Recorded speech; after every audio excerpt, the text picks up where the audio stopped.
Hello दोस्तों, मेरा नाम है अतुल और आपका हमारे इस YouTube चैनल पर बहुत बहुत स्वागत है। तो दोस्तों, आप सब जानते हैं कि मैंने एक टॉपिक स्टार्ट किया था और उस टॉपिक का नाम है मुग़ल साम्राज्य। मुग़ल साम्राज्य के बारे में पिछली वीडियो में हम लोगों ने बाबर के बारे में पढ़ा। तो बाबर के बारे में हम लोगों ने ये पढ़ा कि बाबर था कौन और उसने मुग़ल साम्राज्य की स्थापना कैसे की, इसके बाद उसने कौन कौन से युद्ध लड़े और उसका प्रारंभिक जीवन किस तरीके की चुनौतियों से उसका प्रारंभिक जीवन गुजरा। तो इस बारे में हम लोगों ने पिछली वीडियो में बाबर के बारे में ये सब चीज़ें हमने जानी। इसके बाद होता क्या है कि देखिए, बाबर ने 4 युद्ध लड़ने के बाद में उसकी मृत्यु हो जाती है और उसकी मृत्यु हो जाने के बाद में उसके जो 4 बेटे थे, उसमें जो सबसे बड़ा उसका बेटा था हुमायूं, उसको सम्राट बना दिया जाता है, यानी कि उसको राजा बना दिया जाता है। अब इसके बाद देखिए, अब हुमायूं जो है वो शासन कैसे चलाता है, उसके सामने कौन कौन सी चुनौतियां हैं, इसके बारे में हम लोग आज हुमायूं के बारे में आज हम लोग डिटेल में जानेंगे। तो चलिए, हुमायूं के बारे में आज हम लोग जानते हैं। अब देखिए, बाबर की जब मृत्यु हो जाती है तो इसके बाद सम्राट कौन बनता है, तो वो बनता है हुमायूं। तो हुमायूं जब सम्राट बन जाता है तो उसके सामने कई सारी चुनौतियां थी। कई सारी चुनौतियां कैसी थी उसके बारे में हम लोग आगे जानेंगे। तो भारत में अभी भी क्या होता है कि बाबर ने क्या किया था कि जो मुग़ल साम्राज्य है उसकी स्थापना तो कर दी थी, लेकिन मुग़ल साम्राज्य जो था वो सही से स्थापित नहीं हो पाया था। तो अब सही स्थापित करने की जिम्मेदारी हुमायूं के पास थी और उसके सामने कई सारी चुनौतियां भी थी। तो वो चुनौतियों को किस तरीके से हुमायूं डील करता है उसके बारे में हम लोग आज जानेंगे। इसके बाद हम लोग ये देखते हैं कि हुमायूं का जो जीवन काल था, यानी कि उसकी जो जो कार्यकाल था वो 2 भागों में, उसका हुमायूं का कार्यकाल 2 भागों में बटा हुआ था। तो पहला कार्यकाल कौन सा है, तो पहला कार्यकाल हमारा है 1530 से लेकर 1540 ईस्वी तक, और दूसरा कार्यकाल कब तक है, तो वो है 1555 से लेकर 1556 तक। अब आप लोग ये सोच रहे होंगे ये 2 कार्यकाल में कैसे बटा हुआ है, तो मैं आपको अच्छे से समझाऊंगा। देखिए, 1530 ईस्वी में जब बाबर की मृत्यु हो जाती है तो उसके जस्ट 4 दिन बाद, बाबर की मृत्यु कब होती है, तो वो उसकी मृत्यु होती है 26 दिसंबर को, और इसके बाद जस्ट 4 दिन बाद यानी कि 30 दिसंबर को जो हुमायूं है उसको गद्दी पर बैठा दिया जाता है। अभी होता क्या है कि जब वो गद्दी पर बैठ जाता है तो जो क्या नाम है कि गद्दी पर बैठता कब है, तो वो बैठता है 1530 ईस्वी में। तो 1530 ईस्वी से लेकर 1540 ईस्वी तक वो शासनकाल चलाता है। कौन, हुमायूं। जब तक वो शासनकाल चलाता है, जब तक कि उसको शेरशाह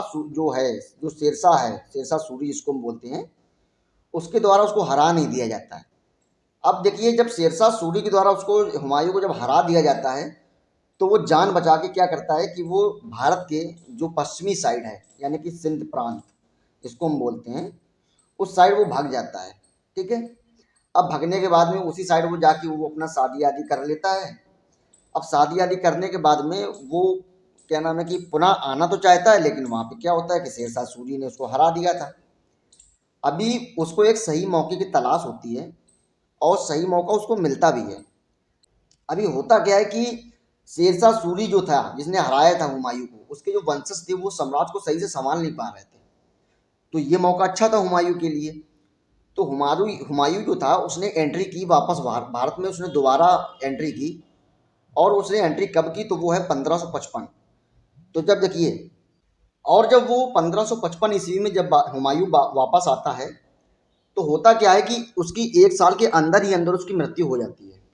तो देखिए, वापस कब आता है, तो वापस आता है 1555 में, और 1 साल के भीतर यानी कि 1556 ईस्वी में उसकी मृत्यु हो जाती है। तो ये कुछ चीज़ें थी हुमायूं के संदर्भ में। अब हम हुमायूं का जो परिचय है उसके बारे में हम लोग अच्छे से जानेंगे, हुमायूं के परिचय के बारे में। तो देखिए, हुमायूं का जो वास्तविक नाम था वो था नसरुद्दीन मोहम्मद हुमायूं, ये कि उसका वास्तविक नाम है। और उसके जो पिता का नाम था वो आप सब जानते हैं, उसके पिता का नाम था बाबर। ठीक है। और उनका, हुमायूं को ये माता थी, उनका नाम था महम बेगम। हुमायूं की जो माँ थी उनका नाम था महम बेगम।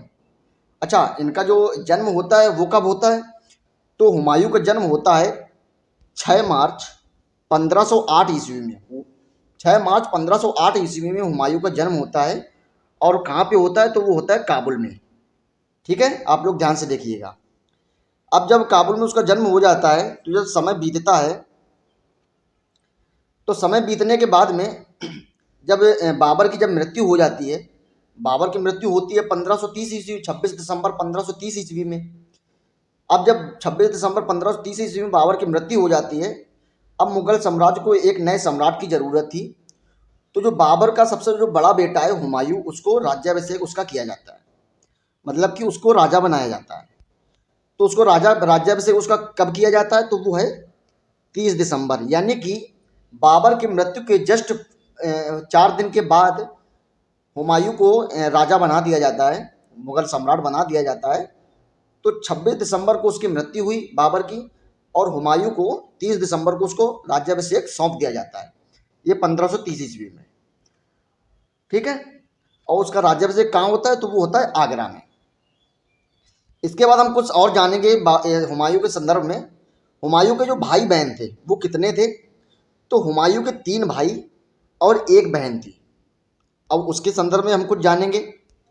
तो देखिए, हुमायूं को जो 3 भाई थे उनका नाम था कामरान, अस्करी और हिंदाल।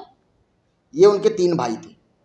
इसके बाद में उनकी एक बहन भी थी, और उनकी बहन का नाम क्या था? तो उनकी बहन का नाम था हुमायूं के गुलबदन बानो बेगम। ये गुलबदन बानो बेगम से एग्जाम में काफ़ी सारे क्वेश्चन पूछे जाते हैं। तो उसका रीज़न क्या है पूछने का? तो गुलबदन बानो बेगम ने एक हुमायूं नामा एक ग्रंथ, इसको हम बोल सकते हैं, वो लिखा था हुमायूं के संदर्भ में, हुमायूं नामा। यहाँ पे आप लोग हुमायूं नाम लिखा है, हुमायूं नामा कर लीजिएगा। तो ये गुलबदन बानो बेगम से ये प्रश्न पूछ लेता है कि हुमायूं नामा किसने लिखा? तो वो है गुलबदन बानो बेगम। तो ये कुछ चीज़ें हैं जो कि क्या नाम है कि हुमायूं के परिचय के संदर्भ में था। इसके बाद हम लोग कुछ आगे जानेंगे। इसके बाद हम लोग आगे ये जानेंगे कि प्रारंभिक चुनौतियां उनकी हुमायूं की कौन कौन सी थी। तो प्रारंभिक चुनौतियों के बारे में देखिए, होता क्या है कि जब किसी राज्य का जो विभाजन हो जाता है, ठीक है, तो जब किसी राज्य का विभाजन जब हो जाता है तो वो राज्य ऑटोमेटिक कमज़ोर हो जाता है।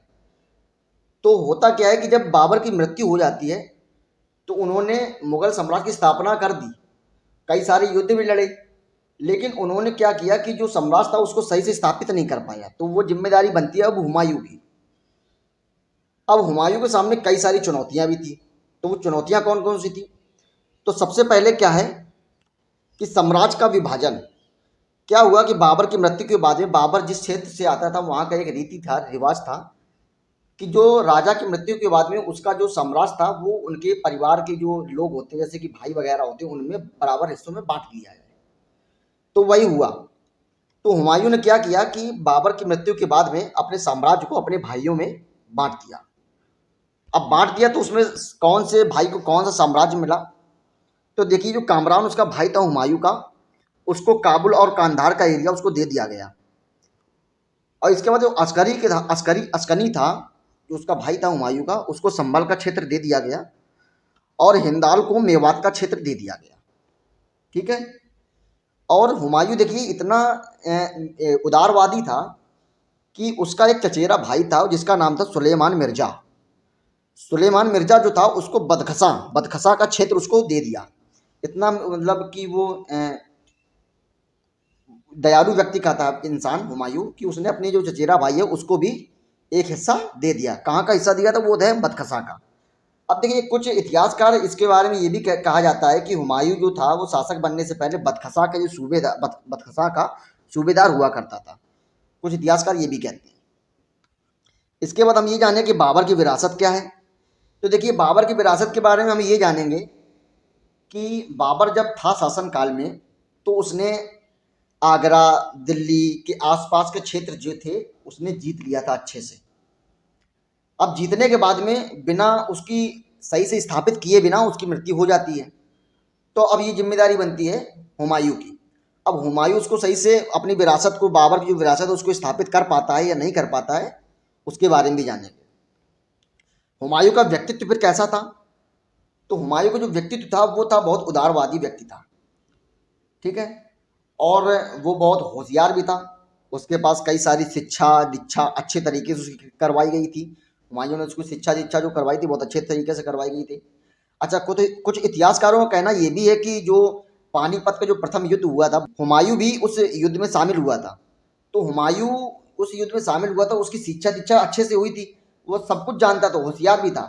लेकिन उसके पास सीन क्या था कि उसके पास युद्ध कला जो होती है उसकी उसमें निपुण नहीं था। कौन? हुमायूं ज़्यादा निपुण नहीं था। तो ये कुछ चीज़ें हैं, तो ये कुछ चीज़ें हैं, चुनौतियाँ उसको सामना करना पड़ा।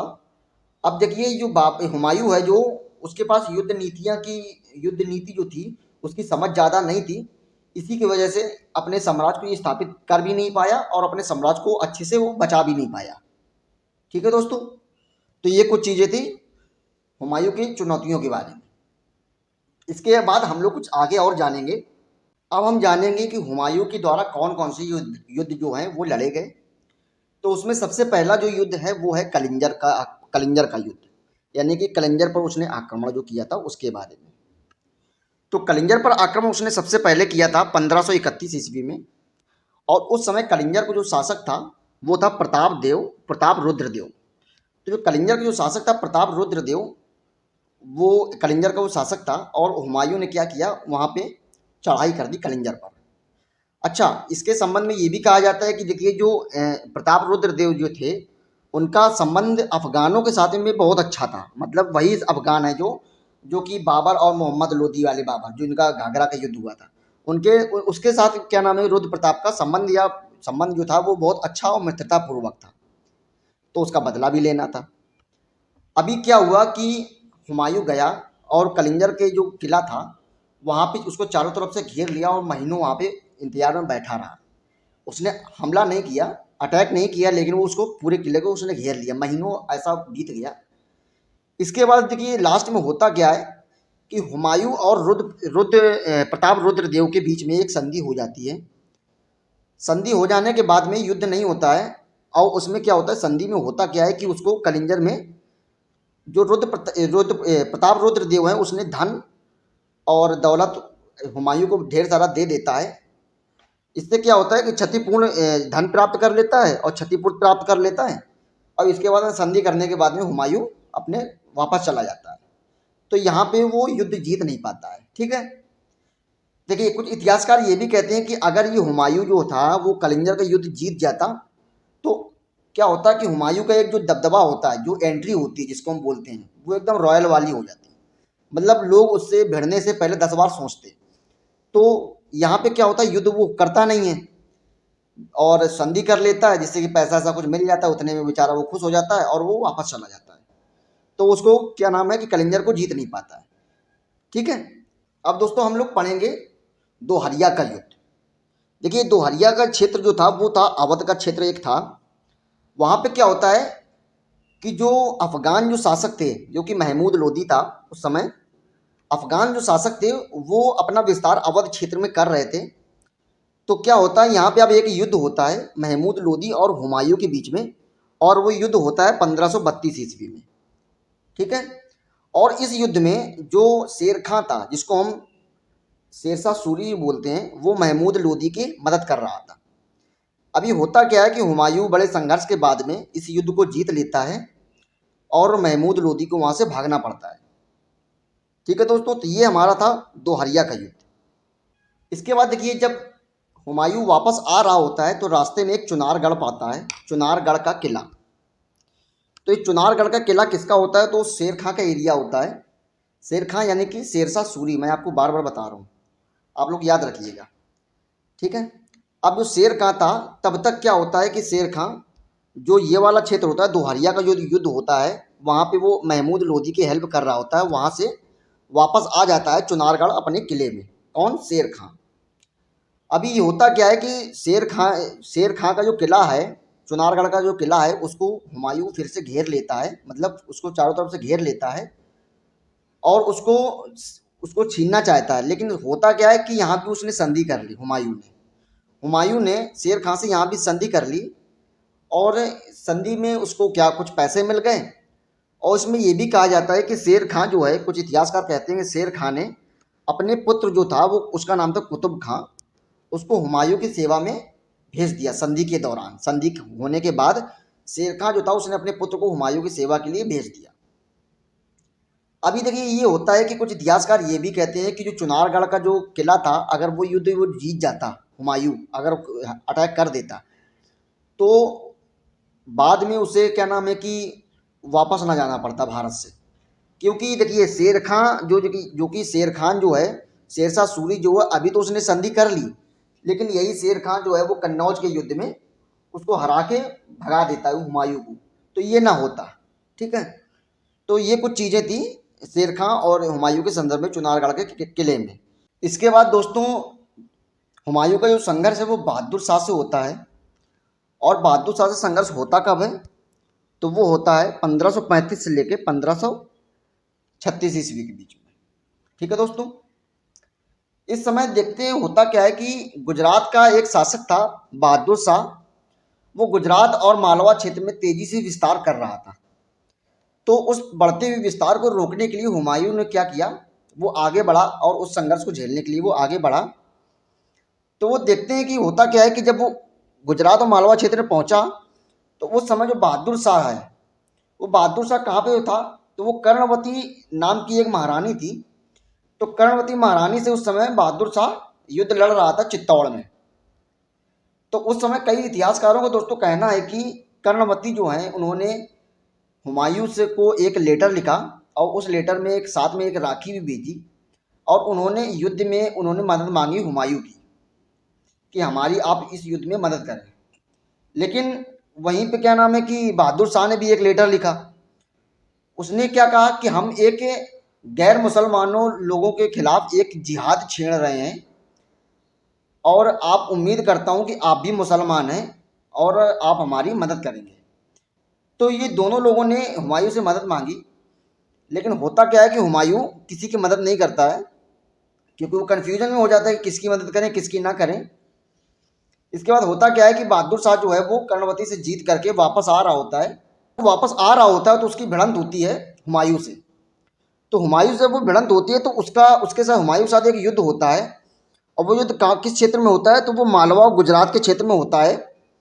और उसमें हुमायूं जो होता है वो बहादुर शाह को हरा देता है, और हराने के बाद में मालवा और गुजरात के क्षेत्र को कब्जा कर लेता है, अपना बना लेता है। उसी क्रम में हम ये भी जानेंगे कि मालवा और गुजरात क्षेत्र में दोस्तों एक किला पड़ता है मांडू का किला और चंपानेर का किला। ये एग्जाम पॉइंट ऑफ व्यू से काफ़ी इंपॉर्टेंट है, क्योंकि एग्जाम में कई बार पूछ चुके हैं कि मांडू का किला कहाँ है और चंपानेर का किला कहाँ है। तो बहादुर शाह से संघर्ष करने के साथ साथ उसने मांडू का किला और चंपानेर के किला पर भी कब्जा कर लिया, और उस किले से उसको ढेर सारा धन भी प्राप्त हुआ।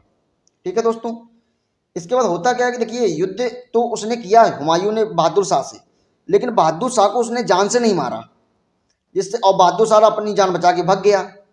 लेकिन हुआ क्या कि 1 वर्ष के अंदर ही अंदर बहादुर शाह जो है वो अपनी सेना को मजबूत किया उसने, और मजबूत करने के बाद में दोबारा उसने क्या किया, आक्रमण किया, और गुजरात और मालवा क्षेत्र को फिर से उसने अपना बना लिया। ठीक है दोस्तों, तो ये कुछ संघर्ष था बहादुर शाह के साथ। इसके बाद हम लोग आगे देखेंगे जो 4 युद्ध थे, ये इतने इंपॉर्टेंट नहीं है एग्जाम पॉइंट ऑफ व्यू से, जितना कि आने वाले जो युद्ध है वो इम्पॉर्टेंट है। तो इनको आप लोग याद जरूर रखिएगा। इनको आप लोग इन युद्धों को, जो 4 युद्ध मैंने आपको बताए, उनको आप लोग याद जरूर रखिएगा, कहीं ना कहीं एक माइंड में बनाए रखिएगा। कहीं से भी पूछ सकता है एग्जामिनर, कुछ कहा नहीं जा सकता। लेकिन अब जो आने वाले जो 4 युद्ध हैं उनको हम अच्छे तरीके से जानेंगे। अब आने वाले जो 4 युद्ध हैं वो युद्ध कौन कौन से हैं, तो वो है चुनारगढ़ की विजय, चौसा का युद्ध, और इसके बाद हम पढ़ेंगे बिलग्राम यानी कि कन्नौज का युद्ध, जो कि चौसा और बिलग्राम कन्नौज का युद्ध बहुत ही इंपॉर्टेंट है। इसके बाद उसका हम निष्कासन जीवन पढ़ेंगे। इसके बाद वो भारत में उसने वापसी कैसे की वो भी हम पढ़ेंगे आगे, सरहिंद का युद्ध वगैरह वगैरह, ये सब हम डिटेल में जानेंगे। तो देखिए अब ये वाला जो पोर्शन था वो हमारा समाप्त हो गया है। अब दोस्तों हम लोग जो आगे होने वाला जो युद्ध है उसको हम लोग अच्छे से जानेंगे। अब देखिए जो चुनारगढ़, अब चुनारगढ़ पर उसने हुमायूं ने विजय कर ली। तो ये मैं आपको बता दूं, ये वही चुनारगढ़ है, ये वही चुनारगढ़ है जो जो कि शेर खां से क्या नाम है जीत लिया था। किसने? मतलब जीता नहीं था, संधि हो गई थी। किसने संधि कर ली थी? हुमायूं ने। अब वहीं पे क्या होता है कि हुमायूं देखता है कि ये बंगाल का जो क्षेत्र है, बिहार जो बंगाल का जो क्षेत्र है, वहाँ पे शेर खां जो है वो अपना विस्तार कर रहा है बहुत ही तेजी से। तो उसके और विस्तार कर रहा है वो तेजी से, तो हुमायूं के मन में एक ये भी डर था कि ये इतना विस्तार कर रहा है, बस कहीं नहीं ये क्या नाम है कि मुगल साम्राज्य के लिए खतरा ना बन जाए। तो इसने क्या किया कि चुनारगढ़ जो था वहाँ पे उसने हमला कर दिया। और वो हमला वहाँ पे युद्ध कब किया? तो वो था 1538 ईस्वी। तो 1538 ईस्वी में जब हुमायूं चुनारगढ़ की तरफ बढ़ा, तो उस समय क्या नाम है कि जो शेर खां था वो अपना जो बंगाल जो क्षेत्र था, बंगाल का जो क्षेत्र था उस तरफ वो आगे बढ़ रहा था। तो हुमायूं बड़ी आसानी से गया और चुनारगढ़ में अपना उसके किले में कब्जा कर लेता है। और कब्जा करने के बाद में अभी होता क्या है कि जो शेर खां जो था उसका जो पुत्र एक था जिसने कि हुमायूं को सेवा में भेजा था, उसको भी वापस उसने बुला लिया। तो यहाँ पे क्या होता है कि हुमायूं जो होता है वो चुनारगढ़ में भी अपनी चुनारगढ़ के जो किला था उसमें अपना परचम फहरा देता है। ठीक है। अच्छा, वहीं पे उधर अगर देखा जाए तो आगरा में जो हिंदाल था उसने स्वयं को अपना बादशाह घोषित कर दिया था। मतलब देखा जाए तो जितने भी हुमायूं के जो हितैषी थे उनको मार डाला, उनको तलवारों से कटवा डाला हिंदाल ने, और क्या किया कि स्वयं को आगरा का बादशाह घोषित कर दिया। तो ये सब जो खबर उसको हुमायूं को लगी, तो चुनारगढ़ से वो बंगाल से चुनारगढ़ से वो वापस आ रहा था। कहाँ पे वापस आ रहा था? अपना आगरा क्षेत्र में। तो होना क्या था कि जब वो वापस क्षेत्र से आ रहा था तो एक उस समय एक रोड थी, जीटी रोड, जिसको ग्रैंड ट्रंक रोड आप बोलते हैं, उसी रोड से वो वापस आ रहा था। तो रास्ते में एक क्षेत्र पड़ता है चौसा। अब चौसा क्षेत्र कहाँ पड़ता है वो मैं आपको बता दूं। एक देखिए, मान लो ये गंगा नदी है, तो गंगा नदी के किनारे पे एक कर्मनाशा नदी होती है। तो वहीं पे एक क्षेत्र होता है, वहाँ पे चौसा चौसा का एक क्षेत्र है। तो वहाँ पे क्या था कि वहाँ पे एक युद्ध होता है। किससे होता है? तो वो होता है शेर खां से। देखिए, शेर खां जानता था कि ये इसी रास्ते से वापस जाएगा। तो शेर खां जो था वो उसके ताक में बैठा हुआ था। किसके? हुमायूं के। तो शेर खां चौसा में उसके ताक में बैठा था कि जब वो वापस जाएगा तो उसको यहीं पे घेर के उसको हम मारेंगे। ठीक है, ये कुछ सीन था। तो हुमायूं जब वापस जा रहा था तो उसकी मुलाकात हुई या उससे पेंच भिड़ा। किससे? शेर खां से। और वहाँ पे होता क्या है कि उस समय बारिश का सीजन क्या नाम है कि बारिश का सीजन चल रहा था। तो होता क्या है कि नदियों की जो पानी जो है वो उफान पे था। अब जब इन दोनों लोगों का युद्ध होता है तो शेर खां जो है वो हुमायूं को पराजित कर देता है। और जब पराजित कर देता है तो वो अपनी जान बचा के भागता है। कौन? हुमायूं। हुमायूं क्या होता है कि गंगा नदी में कूद जाता है और अपनी जान बचा के वहाँ से भागता है। तो जब वो गंगा नदी में कूद जाता है तो उसकी जान किसने बचाई थी? यहाँ से क्वेश्चन कभी कभी पूछ लेता है कि जो क्या ना हुमायूं की जान किसने बचाई थी? तो एक निजाम नाम का एक भिश्ती था। भिश्ती नहीं है, यहाँ पे भिश्ती है। तो निजाम नाम का भिश्ती यानी कि मछुआरा, इसको हम नाविक भी बोल सकते हैं, मछुआरा भी बोल सकते हैं। उसने क्या किया था कि उसने जान बचाई थी हुमायूं की। और इस युद्ध में शेरशाह जो होता था वो जीत जाता है। और जीतने के बाद में शेर खां जो है, अब देखिए हम शेरशाह जरूर बोल रहे हैं, लेकिन अभी तक इसका नाम क्या था? शेर खां। अभी तक इसका नाम शेर खां था। और जब शेर खां जो था वो चौसा का युद्ध जब जीत जाता है, इसके बाद उसने एक उपाधि अपने आप की एक उपाधि रखी। और उसने उपाधि क्या रखी थी? तो उसने अपनी एक उपाधि रखी, उसका नाम है शेरशाह। शेरशाह नाम की एक उपाधि रखी शेर खां ने। अब यही उपाधि रखने के बाद में शेर खां शेरशाह सूरी के नाम से जाना जाता है। ठीक है दोस्तों, इसके बाद क्या होता है, जब वो शेर खां की क्या नाम है शेरशाह सूरी के नाम से जब जाना जाता है, और 1539 ईस्वी में वो युद्ध लड़ता है। कौन सा? चौसा का युद्ध। अब इसके बाद दोबारा जब एक युद्ध और होता है तो वो होता है 1540 ईस्वी में। 1540 ईस्वी में एक युद्ध और होता है। वो युद्ध का नाम है कन्नौज यानी कि बेलग्राम का युद्ध। ये एक चौसा का युद्ध और एक कन्नौज का युद्ध बहुत ही इंपॉर्टेंट है एग्जाम के लिए। तो इसके बाद एक युद्ध और होता है, तो वो युद्ध होता है हुमायूं और शेरशाह के बीच। तो हुमायूं और शेरशाह के बीच में दो युद्ध होते हैं, एक चौसा का युद्ध जो कि 1539 में हुआ था, और एक कन्नौज यानी कि बिलग्राम का युद्ध वो 1540 में हुआ था। और इस युद्ध में क्या होता है कि इस युद्ध में भी शेर खां जो है वो हुमायूं को क्या होता है, हरा देता है। और हराने के बाद में दिल्ली और आगरा पर शेर खां जो यानी कि शेरशाह अधिकार कर लेता है। अब दिल्ली और आगरा पे जब वो अपना शासन चलाने लगता है शेरशाह, तो और हुमायूं हार जाता है। तो हुमायूं हारने के बाद में क्या था कि वो अपनी जान बचा के भारत के पश्चिमी साइड में, भारत के पश्चिमी साइड यानी कि सिंध प्रांत में अपनी जान बचा के भाग जाता है। और इस क्रम में एक समय ये आता है, इस क्रम में कई क्या नाम है कि इतिहासकार ये भी कहते हैं कि एक यही शासन काल था, यही एक समय था कन्नौज के और चौसा के युद्ध के बाद का समय जो था। एक टाइप से देखा जाए तो यहाँ पे मुगल जो सत्ता थी वो एकदम टूट चुकी थी, एकदम उखड़ चुकी थी, समाप्त हो चुकी थी। और उसका समाप्त करने का जो श्रेय था वो जाता है शेरशाह को। अब देखिए शेरशाह जो शेर खां जो शेरशाह कैसे बना, तो एक क्या नाम है कि उपाधि धारण की उससे बना। अब शेरशाह के बारे में हम लोग एक अलग सेपरेट वीडियो बनाएंगे, उसके माध्यम से शेरशाह के बारे में जानेंगे। तो उसने सिक्के कैसे चलाए, जीटी रोड के बारे में, इसके बारे में वो था। ये शेरशाह के संबंध में कुछ प्रश्न हैं वो कि हम अगले वीडियो में कभी बनाएंगे, उसमें हम जानेंगे। अब जब देखिए युद्ध हारने के बाद में जब हुमायूं क्या होता है कि वो जब हार जाता है, तो हारने के बाद में वो सिंध प्रांत में भाग जाता है। अब भगने के बाद में इसका जो पहला वाला जो सेशन था, मैंने आपको बताया था 1530 से लेके 1540 ईस्वी तक का जो सेशन था, पहला जो समय काल था जो 1530 से 1540 वाला, वो यही समय काल था। तो इस समय काल में इतनी सारी घटनाएं घटी।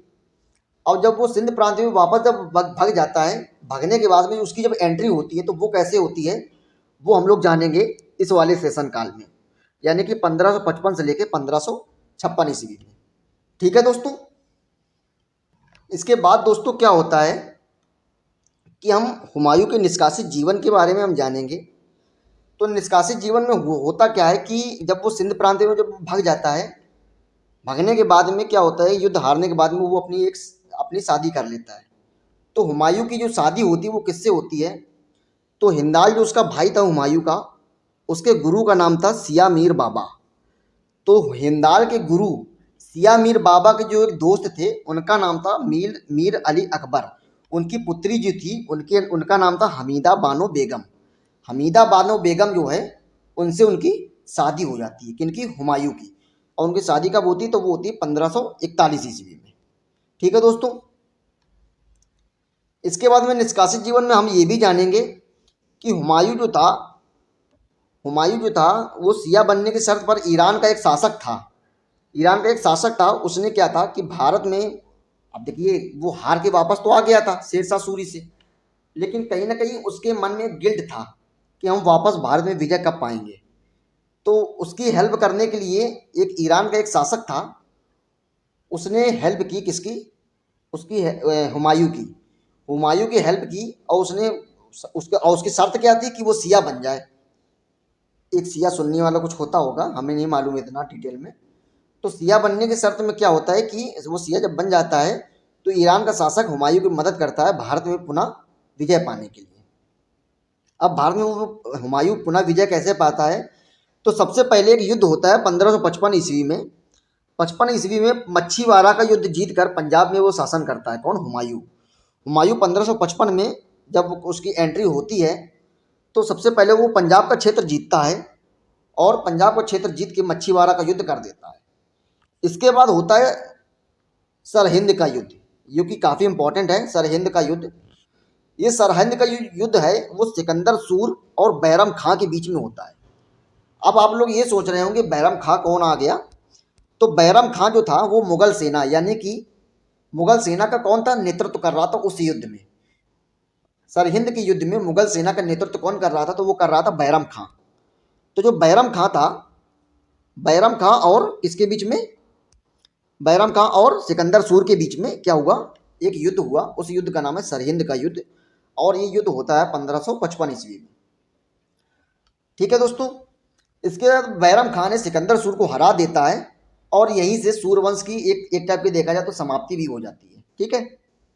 इसके बाद हुमायूं एक बार फिर पुनः दिल्ली की गद्दी पर बैठ जाता है। इस युद्ध के बाद वो पुनः क्या होता है कि दिल्ली की गद्दी पर बैठ जाता है। इसके बाद क्या होता है दोस्तों, इसके बाद समय आता है 1556 और हुमायूं की इस 1556 में क्या होती है कि इसकी मृत्यु हो जाती है। अब देखिए 1555 में उसने दिल्ली की गद्दी पे बैठा। हुमायूं की इतनी बुरी किस्मत थी कि दिल्ली की गद्दी के बैठने के 1 साल के अंदर ही अंदर उसकी मृत्यु हो जाती है। तो उसकी मृत्यु के संदर्भ में हम लोग कुछ जानेंगे। तो उसकी मृत्यु कहाँ पे होती है, तो उसकी मृत्यु होती है दीनपनाह नामक एक भवन है, जो कि दीनपनाह नामक एक भवन है वो किसने बनवाया था, तो वो हुमायूं ने ही बनवाया था। और कब बनवाया था, तो वो बनवाया था 1533 ईस्वी में। ये इंपॉर्टेंट क्वेश्चन है, कभी कभी पूछ देता है कि दीन पनाह भवन की स्थापना किसने की थी, तो वो की थी हुमायूं ने की थी 1533 ईस्वी में। ठीक है दोस्तों। तो दीन पनाह भवन में एक पुस्तकालय था, उसकी सीढ़ियों से वो क्या होता है, हुमायूं गिर जाता है और उसकी मृत्यु हो जाती है। तो हुमायूं की मृत्यु कब होती है, तो वो होती है 1556 ईस्वी में। ठीक है। और इस हुमायूं के संदर्भ में कुछ और चीज़ें हम लोग जानेंगे कि देखिए हुमायूं जो था वो एक बहुत बड़ा ज्ञानी था। उसको दर्शन शास्त्र, ज्योतिष शास्त्र और गणित इसका एक अच्छा ज्ञान था, किसको, हुमायूं को। ठीक है दोस्तों। और जो हुमायूं जो था वो ज्योतिष विद्या पे विश्वास भी करता था। तो इसीलिए कई इतिहासकार भी कहते हैं कि जो हुमायूं जो था वो 7 के 7 दिन अलग अलग रंग के कपड़े भी पहनता था। ठीक है। कपड़े क्यों पहनता था, उसको क्योंकि उसको ज्योति विद्या पर बहुत ही घना विश्वास था। ठीक है दोस्तों। तो दोस्तों इसी के संदर्भ में जो हुमायूं का पूरा ये शासन काल है ये चला। इसके बाद हम लोग क्या हुआ है कि बाबर भी पढ़ चुके हैं, हुमायूं भी पढ़ चुके हैं। तो हुमायूं के बाद में अब हम जो अगला वीडियो बनाएंगे वो हम शेरशाह सूरी के बारे में बनाएंगे, क्योंकि एक अगर चेन के थ्रू चलेंगे, एक श्रेणी क्रम में अगर चलेंगे चेन के थ्रू, कौन क्या हुआ, इसके बाद क्या हुआ, इसके बाद क्या हुआ, तो हमको अच्छे समझ में आएगा। अब हुमायूं के युद्ध में हमने शेरशाह सूरी की एंट्री देखी उसने। अब शेरशाह सूरी से कुछ इंपॉर्टेंट क्वेश्चन बन जाते हैं, जैसे कि जीटी रोड, सिक्कों का चलन, ये कुछ चीज़ें हैं जो कि हमको पढ़ना पड़ेगा। तो शेरशाह सूरी के बारे में वीडियो बनाएंगे हम। ठीक है दोस्तों। तो उम्मीद करता हूँ दोस्तों कि आपको ये लेक्चर जरूर समझ में आया होगा, ये टॉपिक जरूर समझ में आया होगा, क्योंकि मैंने पूरी कोशिश की है इसको समझाने की। तो चलिए दोस्तों, लेकिन चलने से पहले आप लोग हमारे इस यूट्यूब चैनल को सब्सक्राइब जरूर कर लें और बेल आइकन को भी दबा दें, ताकि आने वाली जो हमारी वीडियो हैं उसका आपको नोटिफिकेशन मिल सके। तो चलिए दोस्तों, आज के लिए बस इतना ही। Thank you. जय हिंद। नमस्कार।